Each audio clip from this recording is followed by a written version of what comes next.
meet your condition. Philosophy is, in all three versions, denounced as caught in its own circle of representation, abstract contextual thinking, and some kind of return to, not the real in the Lacanian sense, but some kind of a positive singular life foundation, which implies a critique of philosophy is enacted. For Kierkegaard, this is the unique existence of religious individual which escapes philosophical conceptual mediation. For late Schelling, Heidegger is the primordial, irrational, pre-logical abyss of willing outside philosophical truth. And for Marx is the actual life process of actual people, and so on, and so on, and so on. So what I claim is that in all this here, things probably will become, I'm asking you a question, and not in this boring pseudo-pedagogical way where asking someone a question means that you already know what is the truth and just expect from you to confirm. It's really an open question. I claim that what unites all the three, and this is really what happened after Hegel, is that with all violence, a certain opposition became predominant, which I think maybe, I wonder if you would agree, defines the very coordinates for me of anti-philosophy.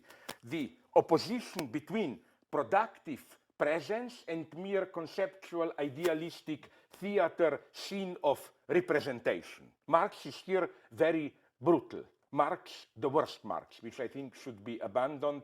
The Marx of German ideology, with all that stuff of philosophy is with regard to real life, like masturbation is with regard to sexual act, and so on. So again, this idea that we are caught into a closed circle of representation, philosophy, ideology is caught into it, and the point is to break out of this closed circle of representation into some more direct, productive presence.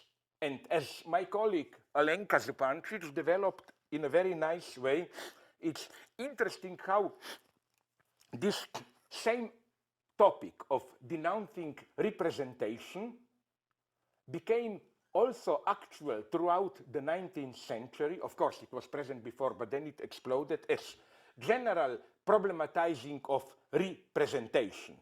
For example, in the domain of love, all of a sudden the problem was, can love encounter be properly represented in the institution of marriage, with usual ambiguity. On the one hand, it was the bourgeois principle, you know, the only legitimate marriage is marriage which should be founded in love. But then you always have this idea, but nonetheless the institution of marriage cannot fully recuperate love. There is an excess. This idea of an excess escaping representation. You have the same in politics. You have parliamentary representation, but then, you know, this topic of can parliamentary representation adequately represent social base? Isn't there something in social base which escapes representation? The first one to fully develop this was already none other than Hegel in his wonderfully ambiguous notion of Pöbel, rebel. Rebel as the non-representable element. Now, here I'm just asking you a question and trying to draw maybe a line of distinction. I think this entire topic of productive presence and then misrepresented in some scene of representation should be ultimately dropped. This is for me the core of anti-philosophy. And Now comes the evil part. I don't have time to develop it. The Stalinist part of me. I think you remain here, for my taste, sometimes a little bit of too much of anti-philosopher. Sometimes you also mobilize this representation versus the real of productive presence with this topic. So this is, again, my first point. And it would be very interesting here to play in a nice way different philosophers one against the other. For example, although we both totally more or less disagree with Derrida, I think that when Derrida, I wonder if you agree, is at his best, it's when he, not in his critique of metaphysics, we know that, but in his critique of too fast, direct, anti-philosophical attempts to break out. The Derrida I love is Derrida reading Foucault, Bataille, Levinas, where he takes someone who tries to enact the basic anti-philosophical gesture, like Bataille against Hegelian philosophy, sovereignty, Foucault against Cartesian cogito, madness, as anti-philosopher point outside, or Levinas against philosophical totality, infinity of relating to otherness. And I think here Derrida is a good anti-philosopher.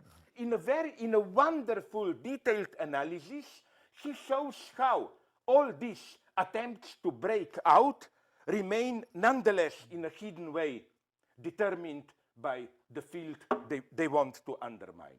So here, again, we can learn something.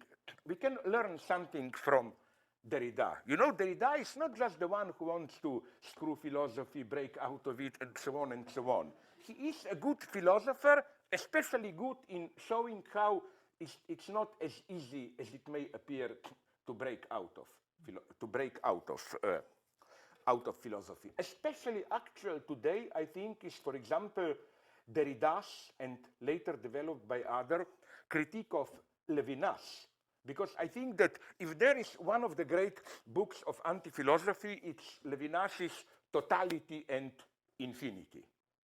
And I think it is easy to show how Levinas's critique of Hegel, and especially of Heidegger, which was later taken over by Jean-Luc Marion, this idea that even Heidegger remains too much within philosophy, that even the ontological difference between being and entities still remains within the horizon of being, while we must break through towards this infinite radical otherness of God beyond being.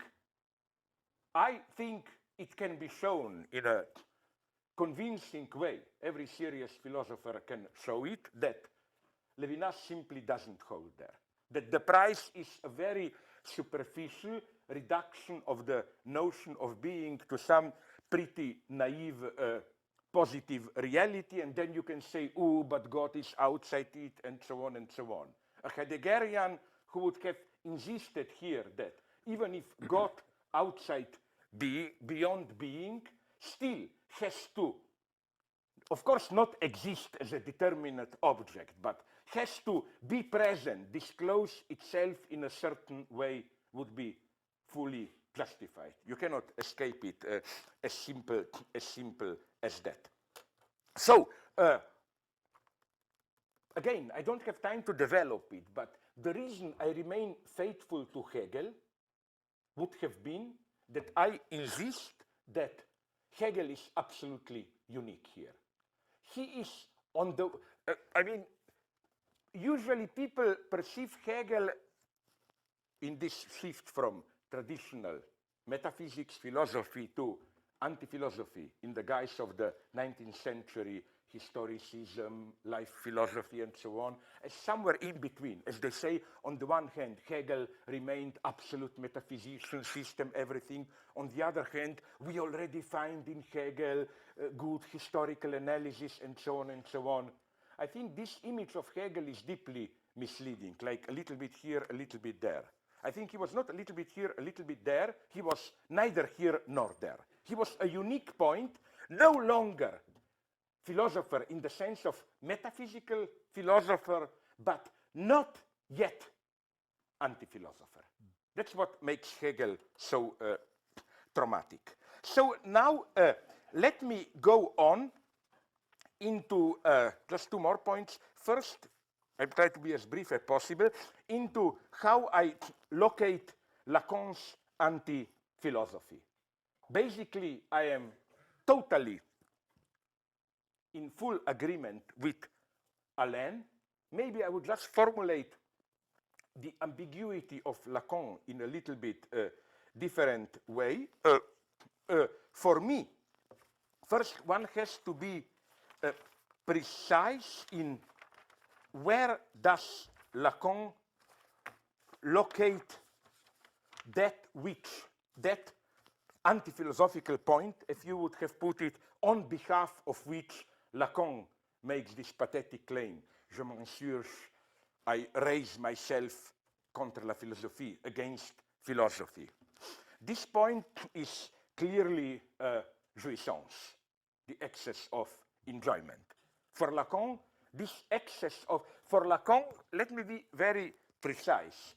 Philosophy is that which begins with Parmenides, you know, the same is being and logos, thinking, talking, this kind of a pre-established harmony between discourse and being.